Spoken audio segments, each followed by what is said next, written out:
Hello.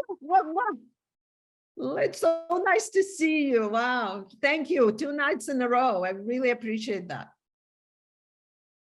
Okay. And it would be lovely if they send out reminder Zoom links and dates and time. It would be fantastic, especially for us who can't find old emails, but that would be so nice. You know what? I mean, this is something really for us to consider. We should have done that. We should have done that. You're absolutely right. We should have, and I'm going to take that in consideration. And just so everyone is on the same page, I was having issue with the Zoom link as well. So it is an egalitarian approach to service on Zoom. so nice to be with you. It is 7:03 and there is a 10 of us. So we have a minion, not that we need for learning in general, but you can always learn. But I would like to start and to say, to join the bracha. If you join me in saying a bracha, we will be looking at the text. Baruch atah Adonai Eloheinu melech haolam asher kedashanu b'mitzvotav v'tzivanu la'asok b'divrei Torah. Amen. Thank you. Thank you for so lovely to be with you. So for those of you who were not with us last week, just a little cap on what we looked at the story of Noah, and it is repair and disrepair of the family and repair again. And this extraordinary scene of Noah after surviving an impossible challenge, actually, plants a vineyard. He's it's form of a test, Satan helping him. He grows this vineyard and then becomes majorly drunk, and an incident with his sons are very complicated, especially with one who is Ham the Canaanite. And it's interesting, I don't know if this is a connection, but in Russian, Ham was the word we used to describe somebody who was very, very, very impolite and rude. So I wonder if there is a connection, but I have not looked at the etymology. So don't quote me, but I do know we use that word for someone who was not. So it was a Ham who finds his father and tells that the father is not dressed properly. 2 other sons, Shem and Yafet, are the ones who saved the day. They put the garment on their shoulders and covered the father. We're not clear. Rabbis suspect what could have possibly happened. Nothing you want to discuss at a dinner table, either Thanksgiving or Seder. But we can imagine, Torah has a very, very strong shoulders and not ashamed to take a look at any family configuration. Even so, it's not very pretty. But what fascinated me for us to move forward is the curse and the blessing of Noah to his sons. And I wanted to finish that because we didn't continue, and to finish that if there is such thing to finish, but especially when Noah gives the blessing to forget the curse of Ham. Ham is exiled. He goes away. Some modern scholars believe that this is really a frowning on the relationship between Canaanites and Israelites that were very problematic. They fought over land, and Israelites would have written Canaanites in a very poor light. There's that reading as well, and that's how they interpret the story. But the fact is that the two sons, Shem and Yafet. So what does the blessing of Noah contains is that first be Canaan, that is the Ham is Canaan, would be father and son, so it's sort of one entity. The lowest of slaves shall be to his brothers, and he said, blessed be the God of Shem, and may God enlarge Yafet, this is the one son, and let him dwell in the tents of Shem. So Yafet, one brother, will dwell in the tents of Shem. So what does it all mean? Torah has something to tell us. So what does that mean? So imagine this, the world is empty of people because there is a huge flood. These three sons will populate the world. So Ham walks away and lives elsewhere. But the two of Japheth and Shem will be prototype of a nation. Shem, if I will say Shem, this is prototype of Israelite Hebrews. That's going to be us. And then Yafet is actually, when you say Yafet, Yafa, what do you think rabbis would link this to? What nations can be very, very busy with their looks? Would be Greeks and Romans. Going forward, it's sort of a more or less civilized Western society, which they're also not crazy about later on. But at this point, this is what it means. So when they branch out into the world and fill up the world, our mythology, and it has a lot to offer us, is actually these are the nations that will populate. And so this blessing that Yafet, which is majority of the land and majority of the people, and us, Shem, it's kind of hard to understand. What does that mean that they will dwell in our tents, right? It's a natural question. What does that mean? We're the minority. What will that mean? So what I've done for you, it's trying to understand this and what literary masters deal with this for both fun of it and use of it is the following. So Marianne, I would like to thank you for being such a stellar, to offering another night. Many of you were serving your community yesterday. Thank you for that. But also, Marianne, you were also there at the meeting. But you received the files, and my apologies, files are not exactly in order.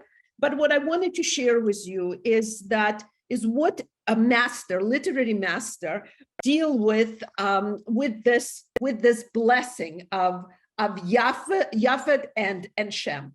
And I want to take us to life of a fascinating person, and his name is Moher Skorim. And if you translate it, it's called this book peddler. This is what it means, the book peddler. And he took this, and just a second, give me one moment. I will give you his background. The book peddler, that's the name he took, was actually Sholem Yankev Abramovich. He takes this pseudonym to write because he was originally begins to write in Hebrew, and then he says, you know what, my readership really is in Yiddish. I'm going to tell the stories in Yiddish. He's considered to be father of Yiddish literature. His dates are 1836 to 1917. Born in Lithuania. He, as I said, his audience are very simple men and women.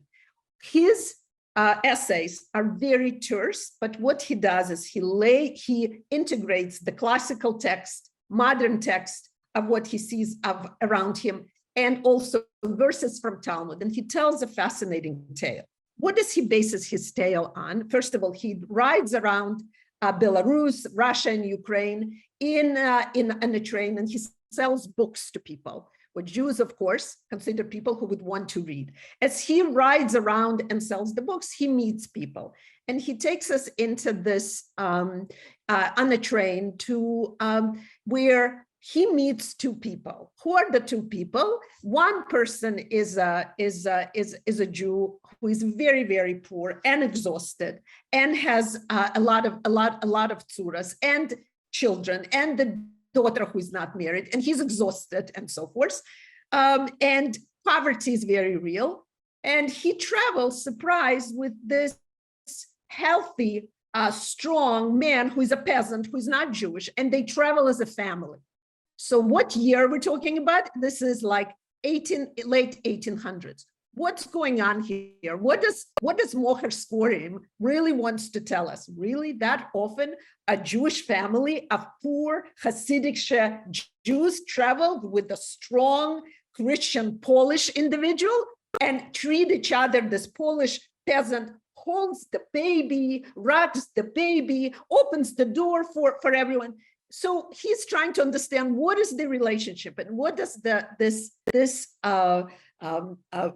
story can possibly mean. So what I wanted to say is to give you a little bit of a background. In 1885, the Prussian government deported Jews and Poles alike from Prussia and made Polish people stateless and threw them out, as well as Jews who were citizens of Russia at that time. They get exiled as well. You get two nations that are riding on a train that are both in exile and lost. They're actually both kind of stateless. So he describes in this essay, by the way, I recommend it strongly, only Jewish people, everybody, On Tuesday night, I will recommend the book, The Literature of Destruction. Only Jewish people can come up with a name like this. Do not read before you go to bed. It is a large book. Look at this, boy, we know destruction. Look, you want me to tell you how many pages we've been destroying? Well, I will. At least 653. And I'm sure it's not everything. But this is where you find this essay. It's called Yafet, Shem and Yafet on a Train. And so he's after something. So he takes historical event and he describes this amazing relationship. So the story, it's a tersely written, so you really have to be disciplined to read it.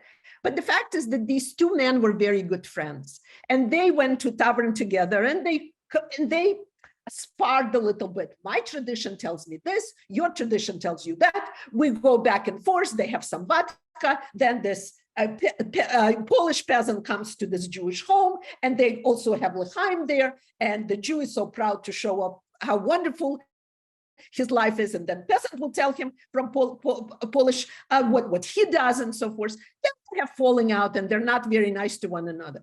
But then when they're both families and they have to actually leave their homes, all of a sudden there is a connection between two of them in a very different way. And Shem, okay, now are you with me? Why it's called Shem and Jephthah on a train? They're traveling. So prototype Shem is beginning to educate this about our tradition to this Polish person who had zero, really not understanding who we were.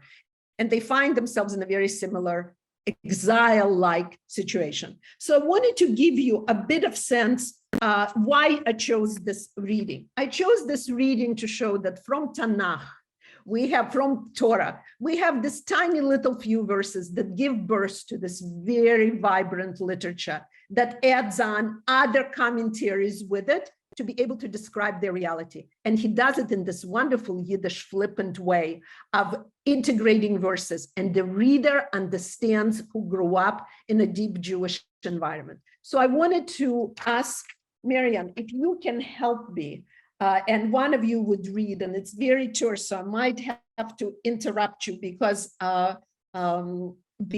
it is a little bit terse, but it's a page 4.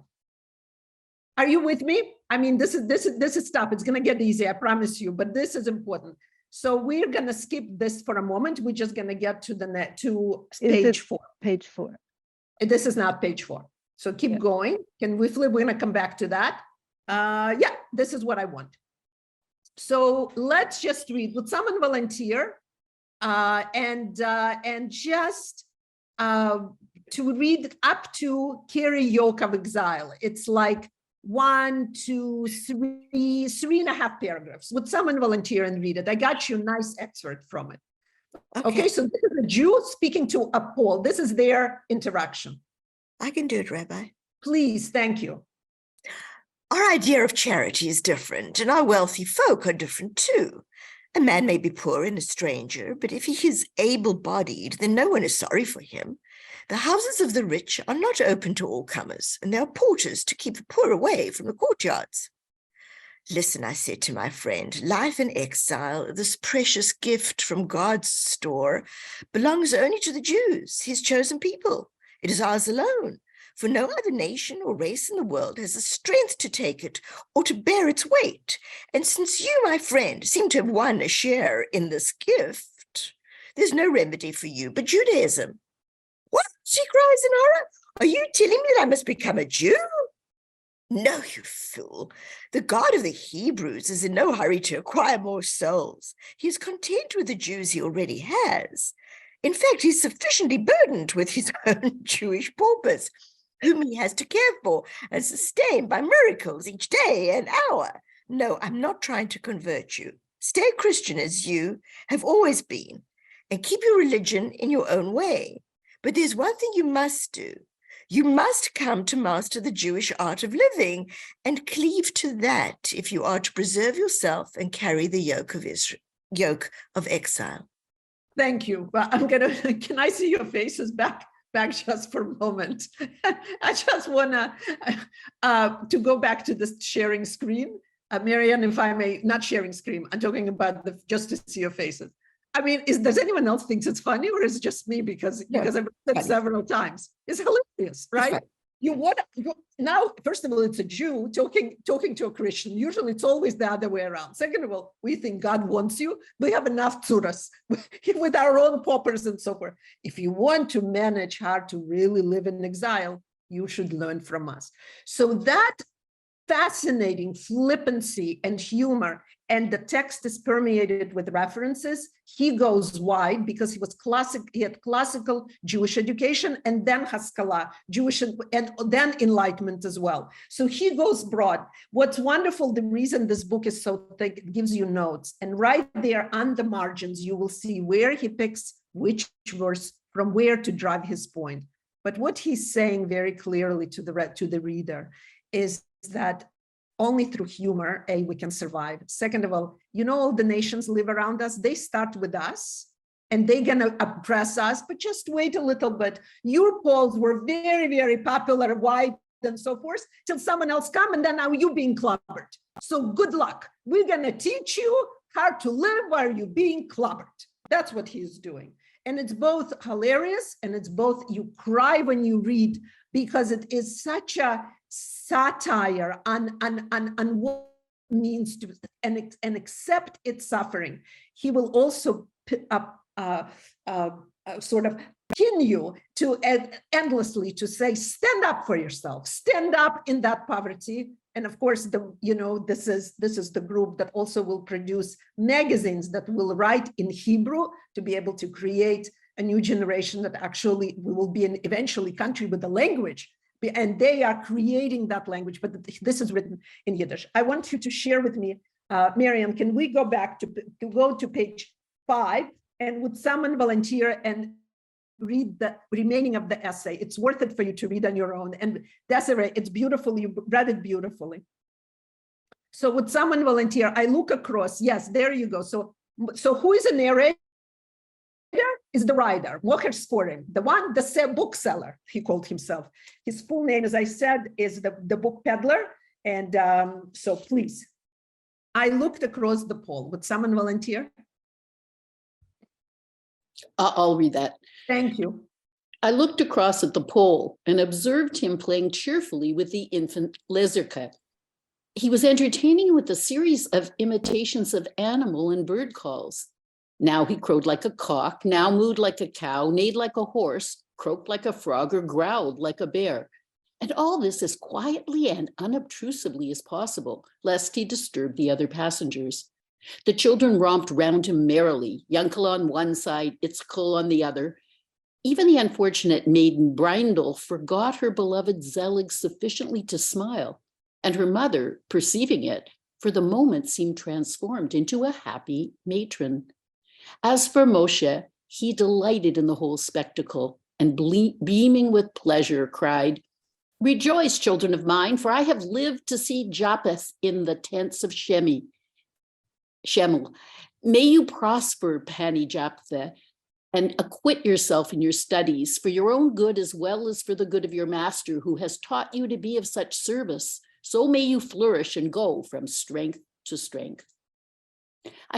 I had many more questions to put to Reb Moshe, but there was no time left to ask them, for now the train had stopped at a main junction where I had to take leave of him and cross to another line.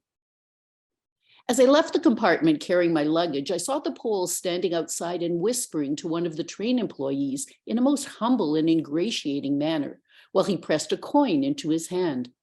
I understood at once what this mystery signified and what the disciple of Reb Moshe was requesting.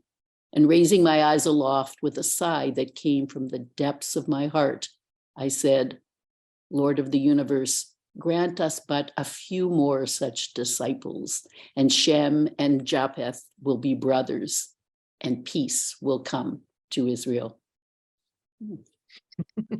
So can I have your wonderful faces again? This is hard. So for how many of you? Okay, so first of all, can someone try to help me make sense of this? And I'll fill in.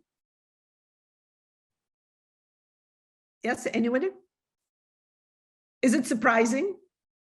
Or did I fragment it too far to really figure it out? You need to read. I sent you the essay ahead of time, so I was hoping you would read it. Oh, You should have come ahead of time, or at least that was my instruction. They didn't get. no. It takes a while. It's a thick essay. So what he is, first of all, A, humor. B, he goes into detail of what makes us people to be proud of for ourselves and proud to teach somebody. He goes through our tzedakah, desire to give, no matter how poor you are, you still give, because this Polish individual, he called him Paul. Don't worry about political correctness here. There's nothing about this that is they're tolerable. It's all intolerable. The entire life, that life was intolerable. So stay with me. But what he's saying that he educates this non-Jewish person is the fact that even if you're a poor, you give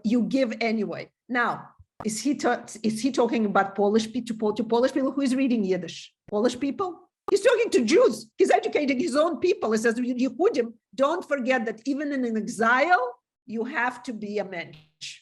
You have to behave. And he goes through these exercises of reminding us of what's good about being a Jew and how difficult it is. Desiree, you had a hand. I totally misread it then, because I was worried that the Polish man who was ingratiating himself to the people on the platform was going to betray the Jews who were in the train. And you saying that he was giving tzedakah. Yes. Boy, did I get that one wrong. At least that's how I read it. But the fact is that Polish person is a friend. Here, Polish person, not only a friend, but he lives the exile with the Jew. So to maybe your reading is more correct. It's possible your reading might be also right. To whom is he ingratiating himself?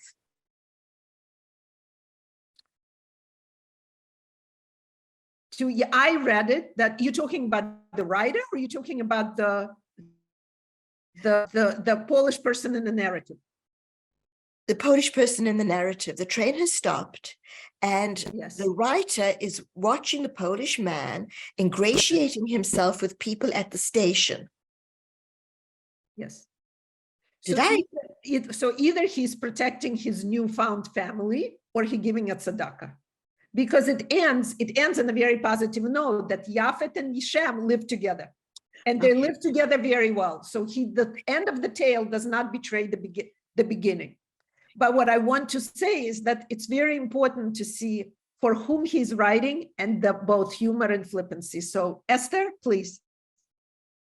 So I was struggling, especially with the first part where it appears that Desiree read that the Jew is saying, when people are big and strong, we don't consider them needy of tzedakah, which confused me. But to go to the end and the reference to job and to bring it back to the Noahite story.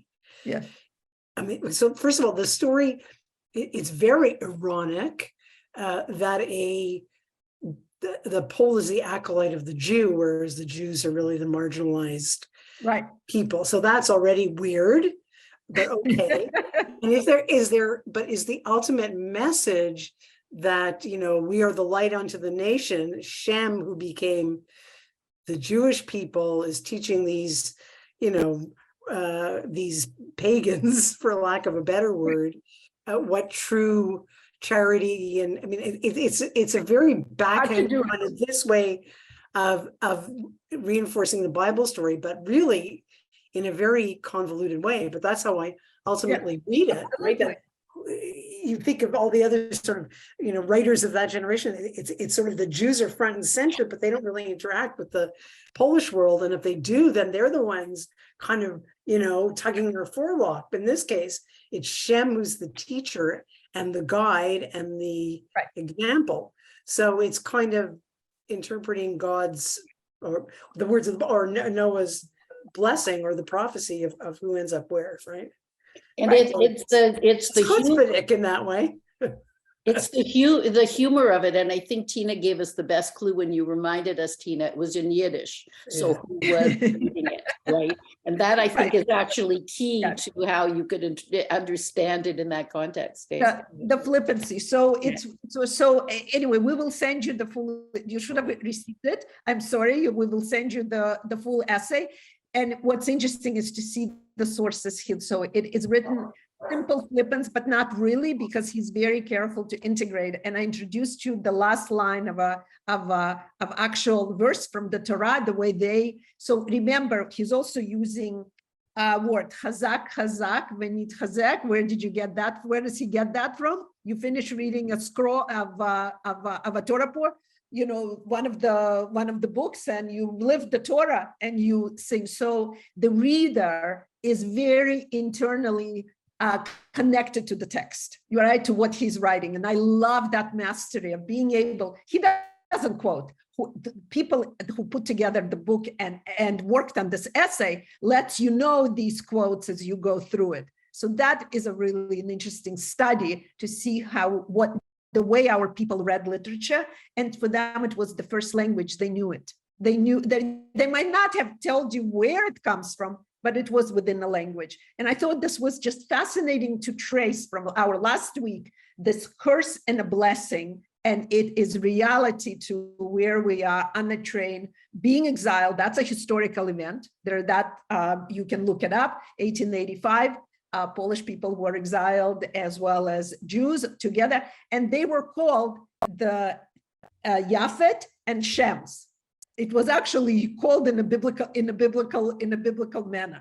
So it's worth it to examine. I'm going to stop with that for a moment because the class is about wine. And so we got from drum, but I couldn't let this go because something like this has to be taught in class. This is not, I think, like, can you talk about it on Saturday morning? It's too complicated. There's too much to read from the Bima. But in a class setting, it's worth it to struggle because I wanted to bring you not the Torah, of course, this is our foundational text, but then the way our people play with it in literary sense and make sense of their world and disaster of their world. Because this Jewish family has no place to go, and other those who are next.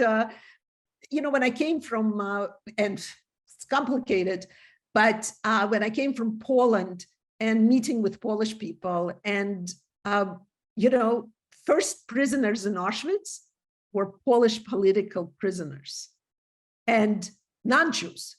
This was the first bunch that were deported, and then we followed. So there is, you know, you speak up and you also share a very, very troublesome past, and certainly suffered enough in Poland. So I'm going to pause there. I don't want to spend more time on it. And it's the first one. That's why I got you fresh to begin with. Now I'm going to talk more about wine. And if we're going to think about wine, so first of all, thank you again, Marian. What we're going to do is we're going to share I want to share with you a story you know very well, and that is the story from Genesis. So we are just about to discuss and read in our Torah scroll. We're going into Joseph's cycle, which is my favorite. I love story of Joseph, and of course, you know, it's a romantic story of the kid, beloved, beautiful from Rachel, the favorite wife, gets sold goes into the dungeon, comes out successful, goes back into the dungeon. Comes out successful, nothing sticks with it. Well, he's interesting to say the least.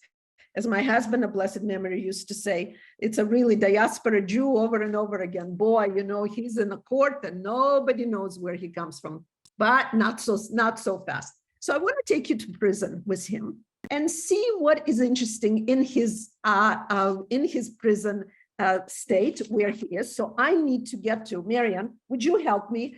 It is page 1. And it is, if you remember, the second time Joseph gets into prison, what happens? What happens to Joseph in prison? He's going to meet two people. One is a baker, is imprisoned, and another one is wine steward.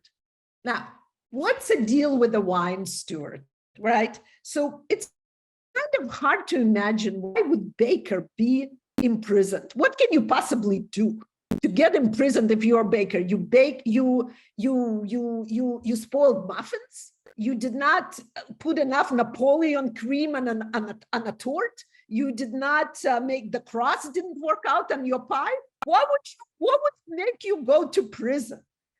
Like a crime as such and so forth. So the second one is the chief wine steward, right? Sar HaMashkim. It's more interesting. So let's read through and see what happens between the two. And then I'm going to have you back your beautiful faces. So would someone volunteer and read text, please?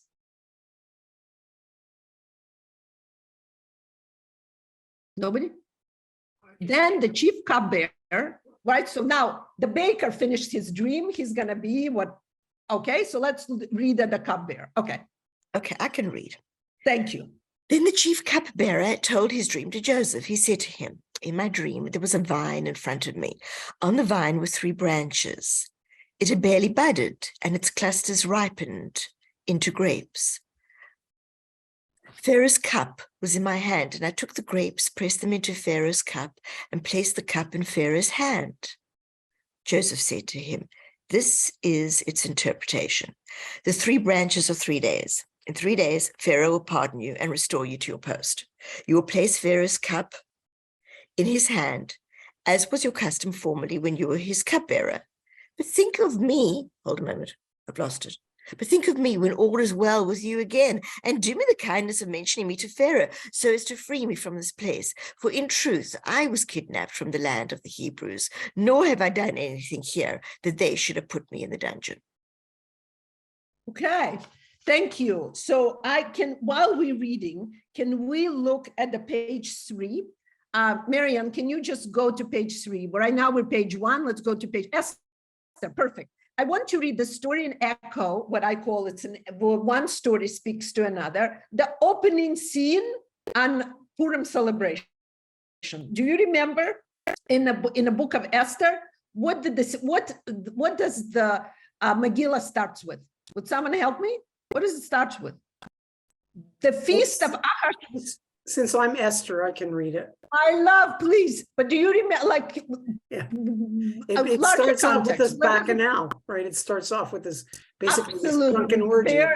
Absolutely. So all the provinces, the chiefs, the representative, vice presidents, you name it, you've got the creme de la creme from every province to come and celebrate. So let's read just that little excerpt. Yes. Royal wine was served in abundance, as befits a king, in golden beakers of varied design. And the rule for the drinking was no restrictions, for the king had given orders to every palace steward to comply with each man's wishes. In addition, Queen Vashti gave a banquet for women in the royal palace of King Ahasuerus. Thank you. Can I have your faces back? So, what is interesting about this, about Esther, the beginning of the book of Esther? What does it say about the wine? What is it about the wine? What? There's no restrictions. No restrictions. Yes. Okay, so very nice. Who restricts the wine at the party? The bartender. I'm sorry? The bartender. The bartender, right? Now, bartender is stationary or walks around. Mickey, I can't hear you. You're muted. Please, we want to hear from you. Please. You can go I think we're, yes. In Toronto, he walks around. In Guelph, he stays in the same place.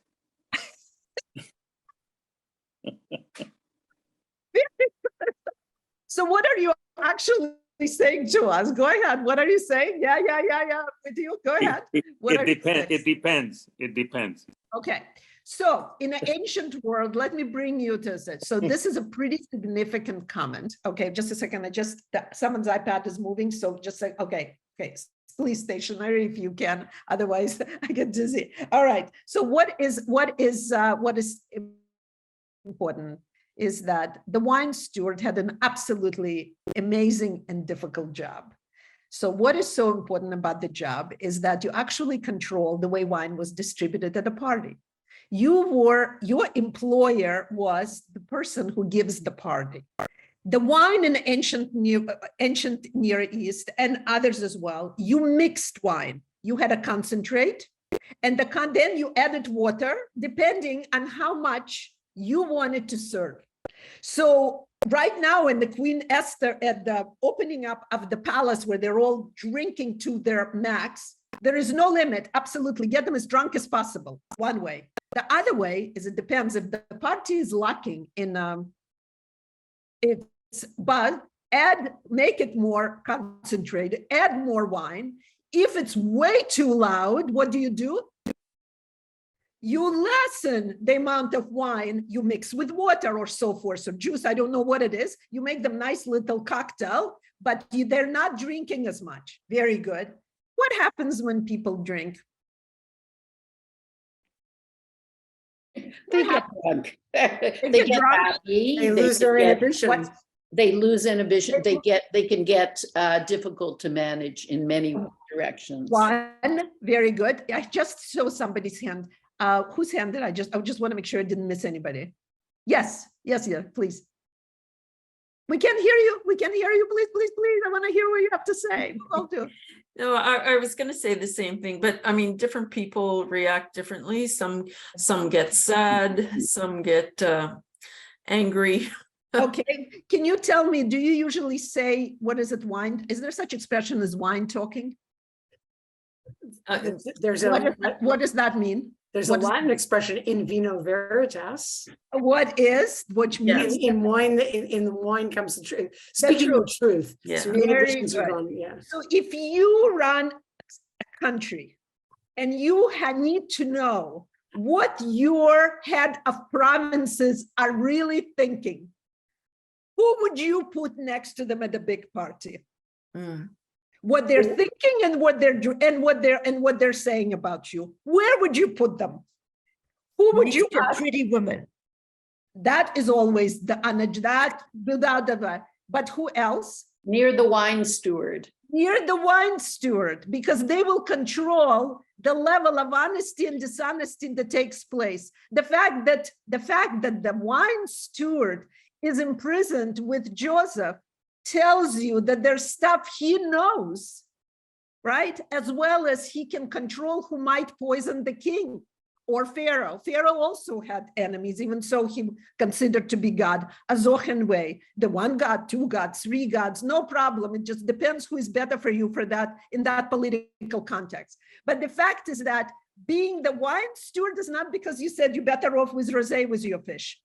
That is not the entire story. In addition to that, maybe, is the fact that you could really know what's happening. So you are the ears of the state, okay?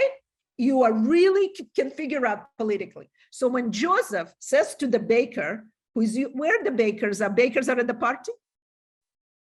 Who is really? You invite your baker to your party, with all due respect, we're like, a lovely smell, beautiful. I'm sure your whole grain bread is terrific. I love you all. Really, where is the baker? Where's the baker? You don't see the baker. You compliment the baker, you never see the baker. You do see wine steward. And so Joseph, when he finishes off with the baker in the prison, right? The Midrash says lovely. Well, baker got in the prison because by accident a little stone got into pita. Pharaoh had pita, and I probably broke a tooth and got very upset and decided to murder the baker. Okay, maybe something like that happened. All right, he was temperamental Pharaoh. But the truth is that the wine steward is much more useful to Joseph than the baker. And sure enough, wine steward forgets, he's reinstated. Then he forgets about Joseph, then he remembers Joseph and brings him on. So it's a brilliant move on the part of the Joseph. One more story, right, that relates. What happens when his brothers arrive to Egypt? What happens when he sends them away? It's a little wine cup that causes the problem. There are many things you can steal. Does everyone know the story? Right? When he puts it in a sack, money, this is Joseph's work. He puts money in the sack of these brothers. They don't know who he is. And Benjamin, that's his full brother from his mother, he puts in a goblet. So that goblet, Rabbi said, what's the big deal about this goblet and why was it so important to Joseph? Well, in ancient Egypt, it was the divination cup. What does that mean? You used to, gods would speak to you from, you read coffee grinds. Have you ever went to a woman who read to you coffee grinds? Anybody? I'm in our 20s, we usually do that. I never did it, but I should have. Because now I would really won't believe her. But in my 20s, I might. Tea leaves. Or tea leaves, or you would put the drink in a cup, and then when you empty, you could read it. So it's actually very non-monotheistic thing to do. Rabbis written about it and said, oh, terrible. This is why he wanted the goblet. Well, he didn't steal the plate. He didn't put the plate inside. He put a goblet inside of this cup. Will show up. So what I wanted to show you is the manner with which, first of all, one text speaks to another. Is that it is an absolutely crucial element why the writer would choose to put in a prison wine steward, and then through these alliances.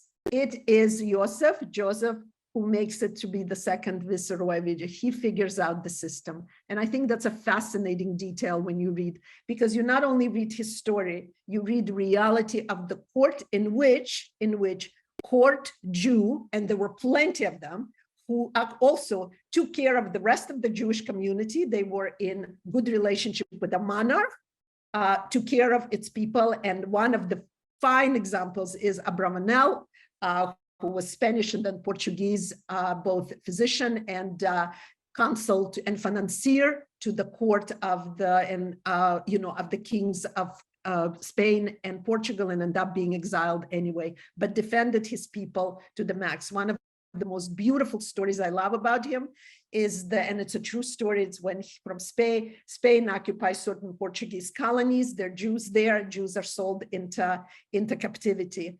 This is 1500s. He takes the group of representative of the Jewish community. They raise enormous amount of sums, and they go and bring these Jews and pay off to get them. And they actually buy them out from all over the countryside. They bring them back. But it ends poorly anyway, because we're exiled to Portugal. And then from Portugal, we go on to Greece, and then there is epidemic. And he writes a very, very pained testament to this. So I'm going to stop here for a second, and we're going to move to something, I promise you, a lot more fun. So are you okay? Are you awake? Did Joseph's story, are you with me? You will be able to read it in a different way. And that's my goal, as well as the opening wonderful feast of moving in the spring towards Esther and Ahasuerus. So, my dear partner here, Marian, would you please get us to just a second, to the last page, which is a story called The Goblet, and it's from Ruth Calderon book. Okay, if you don't have it, this is a must. I will tell you about it anyway. So just a second. Can I have your faces just for a second back, and then you will show us this. Yeah, because I'm connecting to you by seeing you.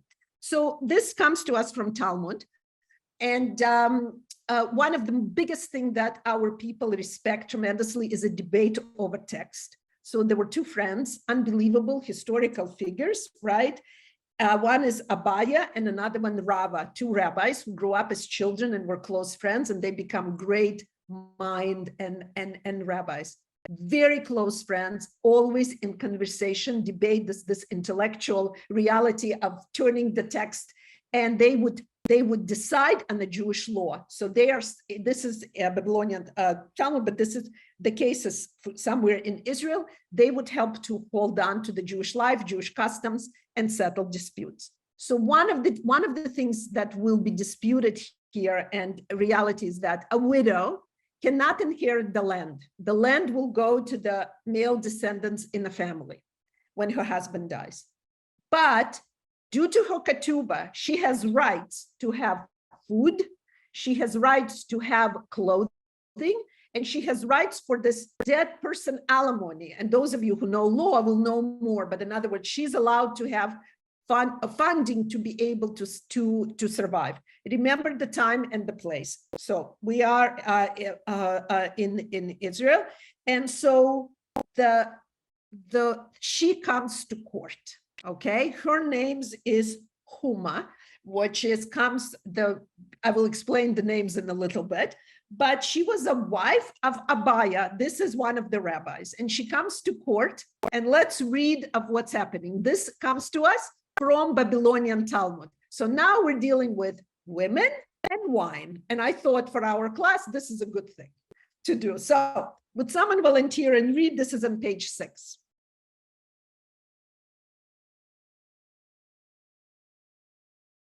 I will. Thank you. Thank you. Thank you. Can you make it a little bit bigger?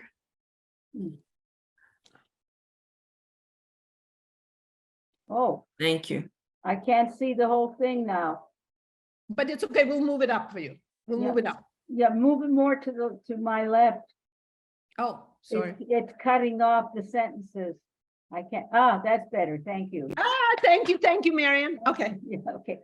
Okay. Homa, the wife of Abayu, came before Rabbah. She said to him, rule on my alimony. So he did. She said, rule on the wine due to me. He said to her, I know Nachmani, a nickname for Abaya. He wouldn't serve you wine. She said to him, I swear, my lord, he used to serve me wine in a goblet this big. When she demonstrated what she meant by lifting her arm became exposed, and a great light fell upon the courtroom. Rabbah stood up and went home. He demanded sex from his wife, the daughter of Rav Hisdal. Afterward, the daughter of Rav Hisdal said to him, who was in the courtroom today? He said to her, Homa, the wife of Abayu. She, Rabbah's wife, went after her, Homa, and beat her with the lock of the chest until she was driven out of Mahoza. She, Rabbah's wife, said to her, Homa, you killed 3 men, and now you've come to kill another?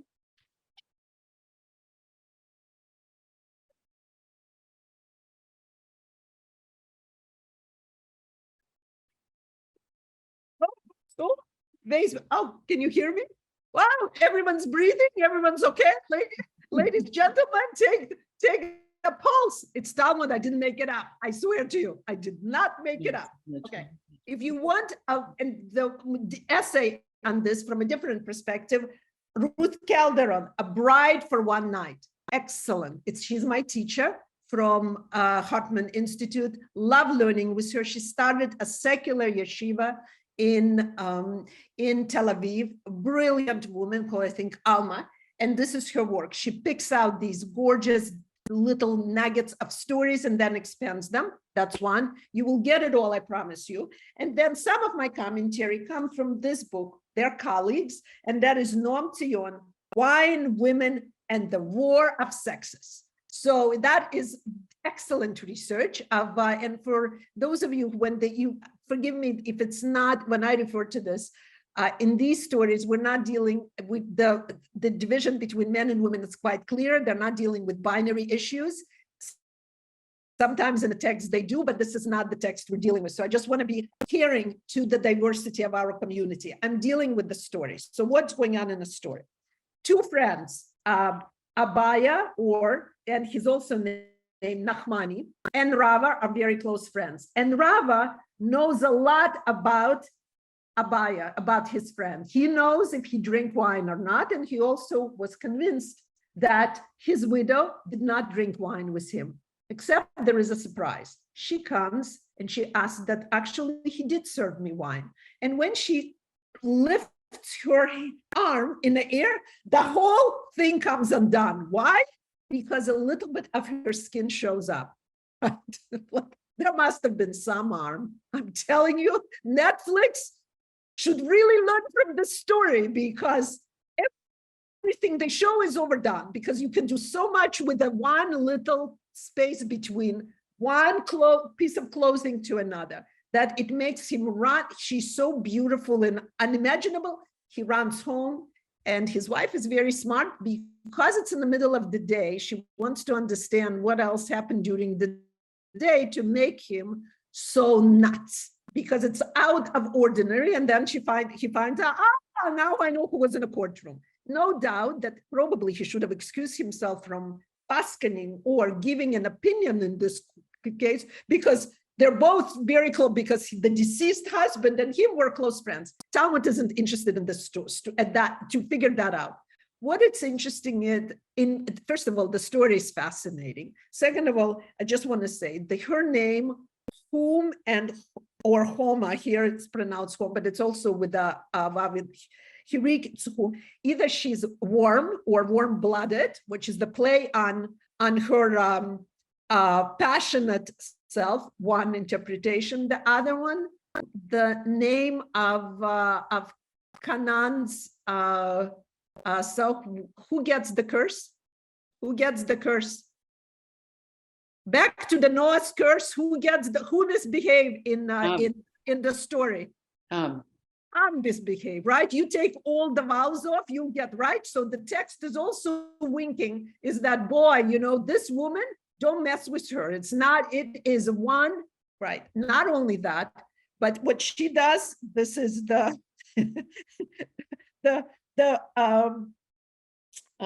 Rava's wife is no slouch. She picks up what's called actually, and this is pretty intense. It's a weaver's blunt object when you weave silk, and she chases her, and she obviously a widow several times. And the fact is that if her husband is so crazy about her, and men could marry more than one woman, she could have married her, and she's what you call black widow. In other words, it's misogynist, my apologies, but the fact that she would be black widow, she kills men, right, in this relationship. But I'm gonna pause here, right, to say the couple of interesting things. First of all, woman knows her value. She shows up in court and she says, you know what? And says that the food allowance is called mezonot. If you look at Hebrew mezonot, zona is actually not a nice word for a woman, right? I'm going to stop here, but everyone knows what I'm talking about. It is not a lovely word, but she demands what she has a right to, right? What she has a right to, and that is, he treated me, and she would serve me that much wine. And that, of course, causes all the things to come undone. And I thought it was a fascinating story to show a couple of things. First of all, the danger of woman asking for what she deserves and how it ends. Two, that another woman would try to run her out of the city, and she does. Relationship between two women, very complicated, especially in a world where there is a scarcity of what you can do with your resources. So it will pin women against one another. And that, unlike the two sisters, also in a household of Jacob. And a three, that is this poor Rava, who is caught, and he between missing tremendously his friend and then actually finding out. This is almost homoerotic, because the relationship between two scholars is so intimate. You would wake up in the morning to learn together. You didn't learn with other women. You two men learn together. You know so much about one another. You begin your day and you end your day.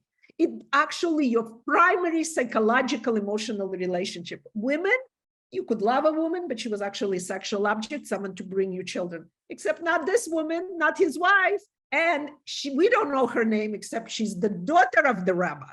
She's aristocracy. Don't mess with her, because she says she's very clever. She goes there, okay, with their chickens and their cows for you, and then you come home and you're gonna ravish me. What is going on in the story that she clues in very, very quickly, right? So, but I thought it was a fascinating tale to share with you, and so forth. So, comments. Surprise? It's a good story. It's a terrible story. What is it? What were you? I mean, reactions, questions. You're shocked. You can't talk. Well, it starts out, you know, she appears to me to be a very powerful woman, that she's smart enough and intelligent enough and demanding enough that she's going to assert herself, and she doesn't get any reward for it. That's for sure. And that's, I think, the tragedy of it, that the women, you know, you put it into modern terms, instead of supporting each other and appreciating the extent to which this could also be their situation, you talked about scarce resources, took a little different approach. So it's not such a great story Right. from that Hard perspective. story. Hard story. It's I thought I read it. I Yeah. read it fascinating, but I also read it as harsh, very harsh. And was it okay? I think Esther, you were next, and then Lainey. Yes. I found it horrifying. I really did, you know. My first reaction was, what?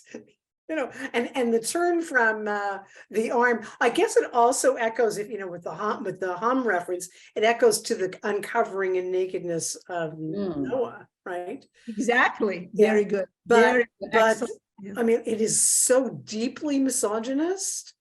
You know, it's like what Nancy said, a woman asserting herself is going to punish, but there's sort of that interesting two-edge, because he's so aroused. I started sort of writing the backstory in my mind that he may have been very close with the Bible, but maybe he always actually had a thing for his wife. That is another. It's a triangle. It's a triangle. And the wife's reaction, I mean, his reaction is he goes home and jumps his wife's bones because he's so inflamed, is sort of the worst kind of archetypal and stereotyping of, you know, in the religious world, that you know, my collarbones are showing, oops. So I mean, that part of it I just recoil from, even understanding that it, but also I'd forgotten the little I knew that the Talmud's really wild. But I have to say, my first reaction was just horror on so many levels. Yeah, it's a hard story. I didn't. Yeah, please, Lainey, my love, how are you? Were you needle pointing? Tell me, were you up to when you were listening? Yeah. This is what I do when I'm on Zoom. This is my sound time. You know, you said, was it shocking? And I just thought, no, I was not even remotely shocked, because it feels like this story is designed to keep women fighting against each other rather than putting the blame where it belongs, right? And here he is in a culture that is so sexually repressed that he sees this little tiny bit of an arm and he can't control himself. And as Esther said, he has to go home and jump his wife's bones, right? Like, and then does she react against him? No, of course not. She goes after her. And this is a trope that we are supposed to maintain, right? We are set up to fight against one another, whether it was then or frankly now. Like, this is a story that has persisted, that story is used to continue to support women fighting against each other rather than putting the blame where it actually belongs. Thank you. Wonderful. Mickey? So the question I had was it because of the showing of her arm, or the fact that he shared wine with her? What was the driver? What was the driver for his running home to actually, as they say, jump the bones? Esther, I'll go with that for now. But if you have a pulka, it's a we'll leave that out. But you know what I'm saying is that it seemed to me that if we're looking at drunk and the wine, it would be maybe the wine and the fact that he shared property with her. So she was no longer dependent on using her feminine wiles to do the seduction. It was more about that he accepted her as an equal, and that could also go to someone's head. Very good. That's wonderful. I didn't think of it. That's great. Absolutely. She was his drinking buddy in a sense, not Rav Ava. Not this is where what potential reading, what comes undone for the judge is the fact that he did not know something about his beloved friend with whom he was so close and intimate. How can you share something with the woman? And she comes and said, oh yes, there's stuff you don't know about your study partner that I do. I was an equal to him in some ways, right? It is actually beautiful reading, is that, and because there were very intimate study partners. As a matter of fact, it's one of the very famous Talmudic stories is that men would go out and study in yeshivas. You're talking about somewhere in Babylon, and they would be gone, and they were required to come home so many times a year to be with their wives. One of them does not come home, and she waits for him till the roof of the house collapses, which is Talmudic story of the fact that you don't abandon your wife, but what kept them away was the intellectual and exciting pursuit. You're going to go back to chickens and goats. Instead, you're sitting in yeshiva, learning all these incredible things, and you have these sparring partners. There were some really homoerotic fantasies here. These two were so connected, Rava and that they had such intimacy. He's shocked. He doesn't know that he was drinking wine with his wife. Terrible. Fascinating. Okay, we have Gloria, please. Okay. What I guess the first reaction was, this is wild. Like this. This is so out of my, I don't know what. but also your last comment reminds me of, like, we're all here, we're enjoying studying with you, and I should be doing something else, really. But I've left whatever. You chose us. I'm glad you chose us, and afterwards you can have a glass of wine, but it chose us. Also, the other thing, I'm sitting here thinking, these men were afraid of sex, and they're afraid of any little thing would set off, they would lose control, basically. And they were afraid of sex. And then you read about all the limitations that were placed on men, and I guess still in some of the ultra orthodox circles of, having sex with your wife, and the thing about it, using a sheet between the two of you, and there's only for the I think certainly first time when the bride is very shy. I don't know the details of that. I would want to be able to ask, but judging by how many children they have, I don't know that the use of their linens is remarkable. Yeah, I'll come in. It's actually fascinating, but okay. But the other thing is that the woman had rights, sexual rights, depending on their yes, absolutely. So that's a fascinating detail about Judaism as well. I love that excellent. Well, yes, back to the wine steward. It leads to good communication. You learn an awful lot, right? When you're out, it's actually steward. So I have another question. Please, Renata. Why is everyone assuming? I mean, it seems to me the way it's written that he came and he wanted a little hanky panky in the afternoon, and it was interpreted as, well, it looks almost like a rape because she didn't want it. But my question is, why didn't she want it? I mean, she was his wife. I would think they got along, and she was so angry that this happened that she went up and beat up the other woman. I think that's a very interesting dynamic there. I have to say, I did not read that she was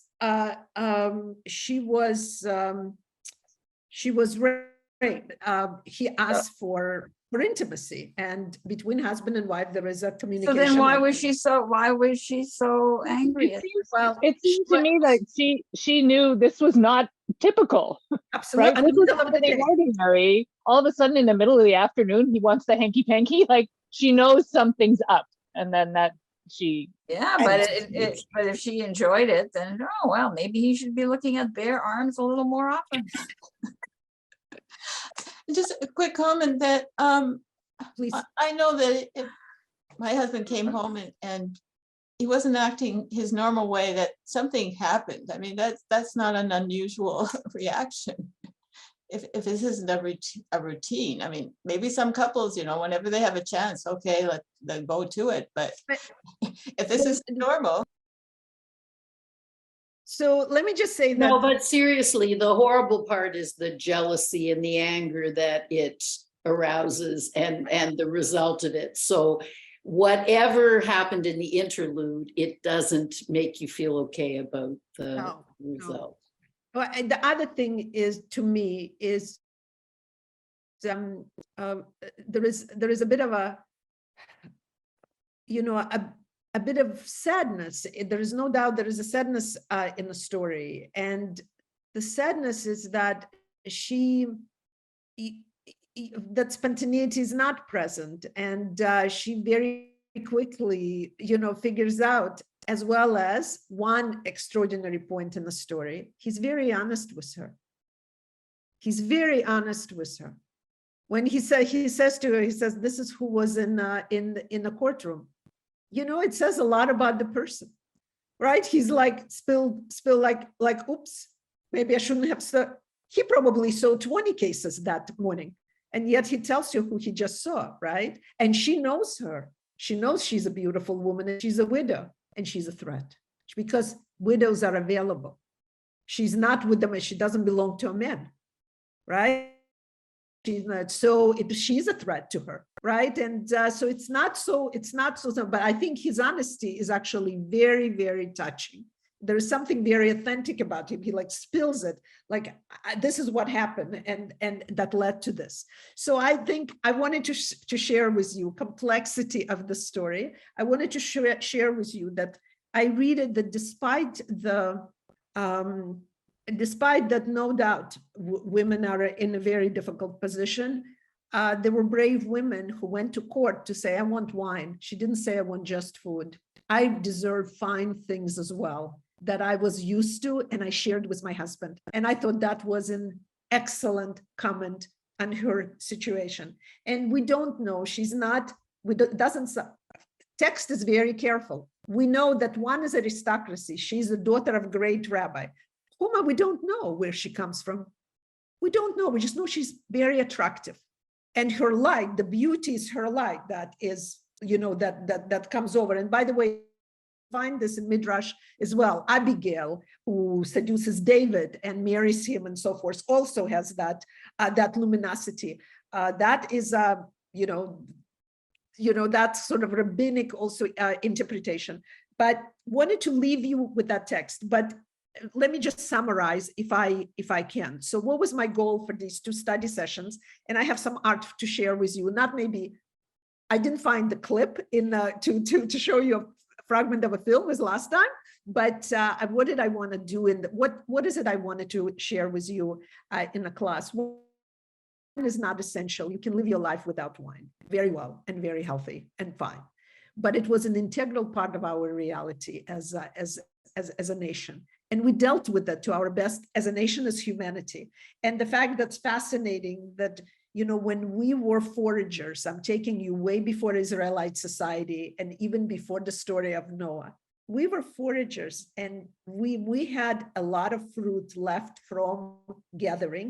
The fruit would spoil and it would turn into wine. We were honestly affected by the surplus of food, and the alternate state of being not only soothed us, which it did, it also promoted our civilizational bonds, because unless, of course, and by the way, I worked in a clinic before I went to rabbinical school, and I dealt with sexual abuse, domestic violence. I've no way glorified drinks and what it does, God forbid. But what I want to say, and a lot of it is based on the book, a revolutionary title called Drunk. But the fact is that it promotes certain civilizational relationships, like smoking pipe around the fire of indigenous people, which was a bit of a different state, opens you up. also some LSD drugs. I mean, by the way, there's a number of documentaries that show very fascinating research. Again, do not promote, and so forth. Medicinal marijuana, I don't have to tell you about. There is an extreme and some of it positive. But I'm talking about the glass of wine, the production, the beauty. And in a movie that I recommended, but the sound is not great, so it's a pity, and it's called Winter's Luck. And it's a very beautiful film. I mean, in terms of the solid, like, take it as it goes, and a very attractive people. But the angel who teaches this peasant, French peasant, about wine, he says wine is life, and he makes him taste the earth. He says monks, when they make wine, they taste the earth. And when you taste the earth, you know minerals, you know what earth's made out of, you know what runs the rust, and so forth. And when you mix things, you also influence the taste of the wine because it comes through a grape.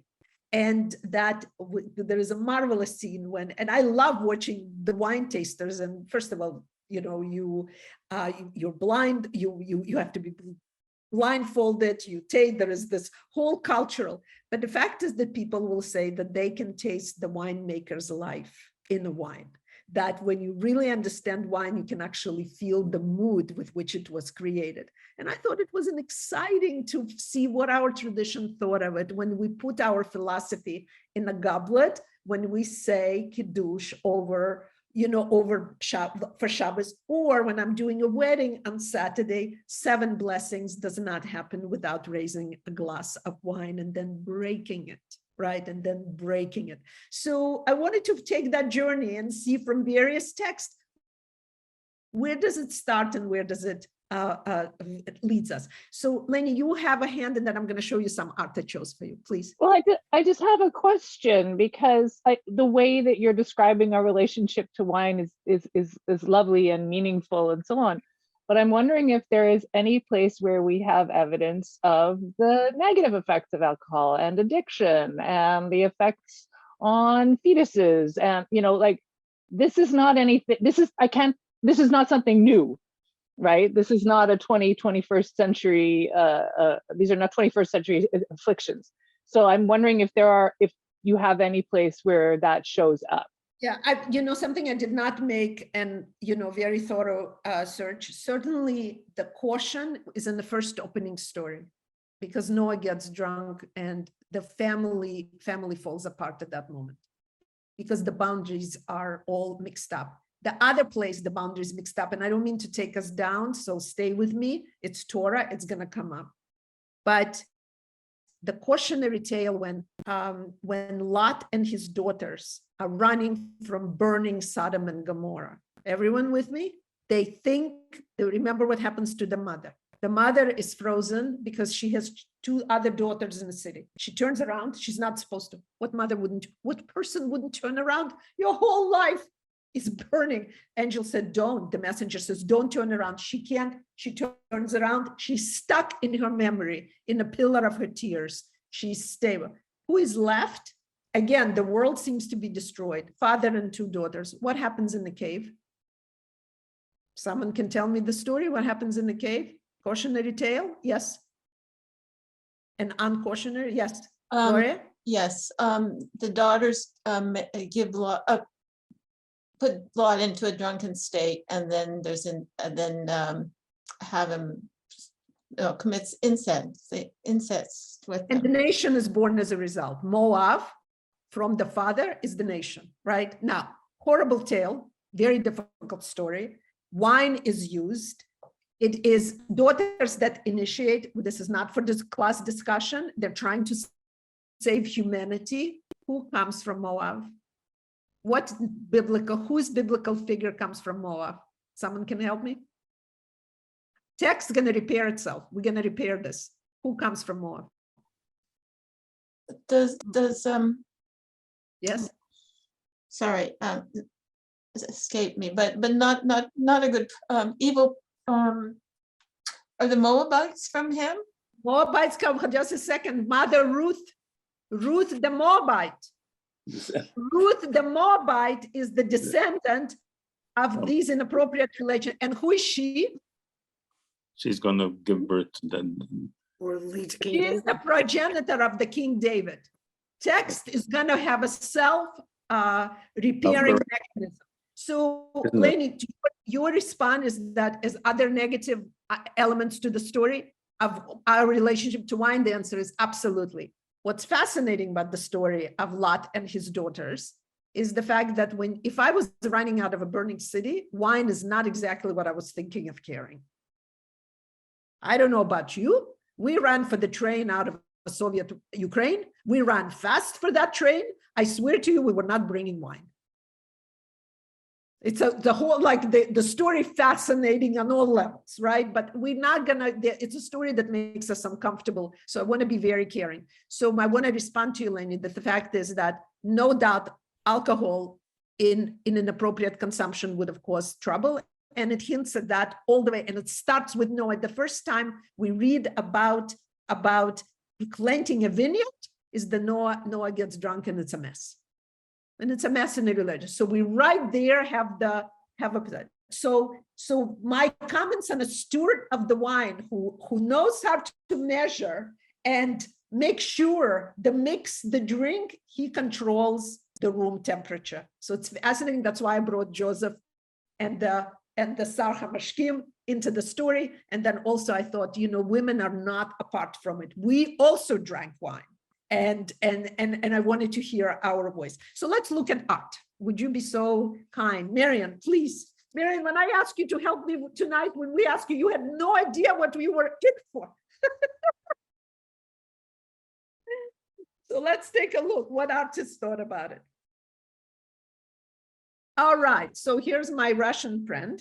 And this is from, give me 1 second. It's right. So his name is Alexander Ivanov, and he was classicist. His father worked in, taught art in academy. His dates you see, and this is, do you see the little Benjamin? You see the sack, and you see the goblet in it. Everyone sees it?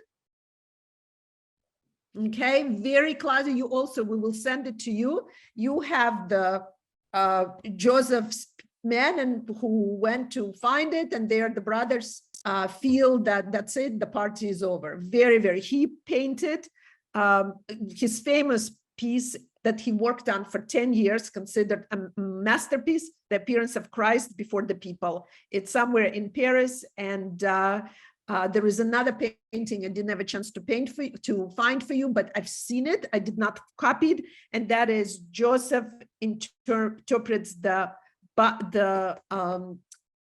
baker's dream. So that you can look it up. Okay, let's take a look what else we have. All right, this is ancient Egypt. All right, and ancient Egypt, and what do we have here?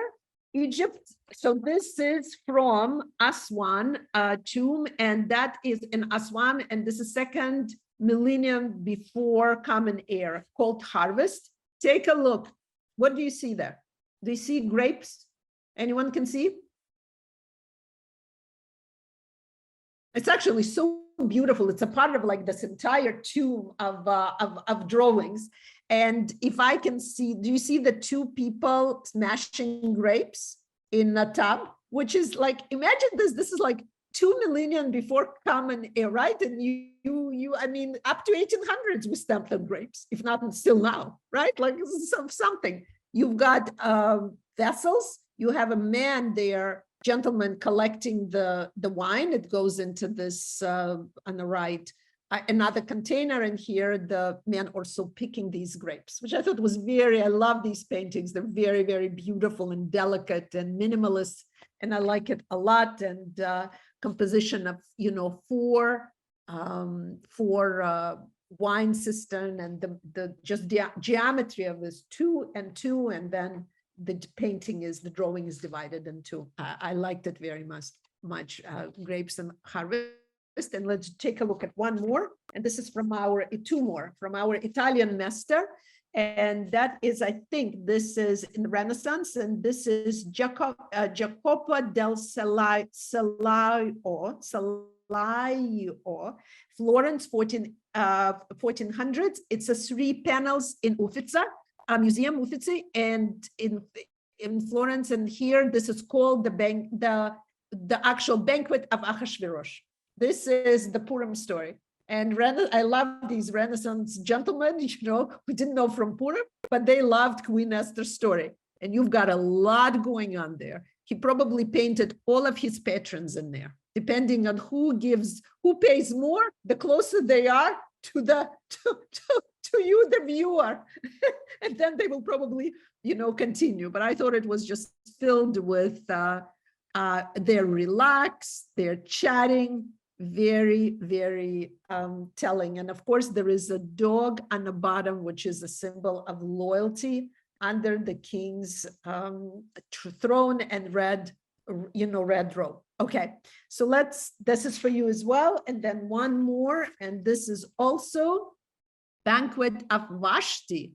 Now, do you see the gold vessels? Somebody has been reading the commentary. Gold vessels are mentioned in the story of Purim in the book of Esther, and but Rabbi said that these golden vessels were taken from the pillage of the temple. And so they're certainly very displayed. And I thought it was just beautifully colored and is a colorful. There is a barefoot people, and the drawing is filled with movement. And I thought it was just lovely. So comments, if you have comments, and otherwise I wanted to make sure it did not exhaust you. It's 8:25. So just beautiful. Wow. It's beautiful, delicate. Look at the arc, look at the arch. Look, you see the city and the walkway and the staircases. And what I appreciate is that, surface is flat, but the movement is very real. And look at the purple, the color is so extraordinary. Anyone else? Comments? It's absolutely gorgeous, but if you didn't have the title, how would you know that it was the Purim story? Yes, I would not. That's an excellent comment. I would not. I got it through a title. You're absolutely right. And you know what? I wonder if the artist cared. Right? So in other words, artists would paint, innocent women feeding children at their breasts and call it Mother Mary nursing, or Baptist John is being nurtured, and so forth. Relationship to the actual narrative, religious narrative, is secondary to the fact that they wanted to paint human body, and woman was beautiful, and they wanted to paint it. The same way is also when, as an example, Christ is painted many times disrobed, half of the body is exposed, maybe one robe on the side, but the body is soft, the anatomy is worked on, and kind of speaking of sign of light shining. If you want to see that example, Rembrandt's offering of Isaac, which is actually in St. Petersburg, and those of you who went with us remember when the body of Isaac on sort of, on the mountain of Moriah with Abraham over him, is like really very, very symbolic to a precursor of Christ. For Rembrandt, he paints him this also illuminating white body. So you wouldn't know, you would know that this is Abraham because he's standing there over with, and drops from his hand something looks like a knife, which you can do any damage with.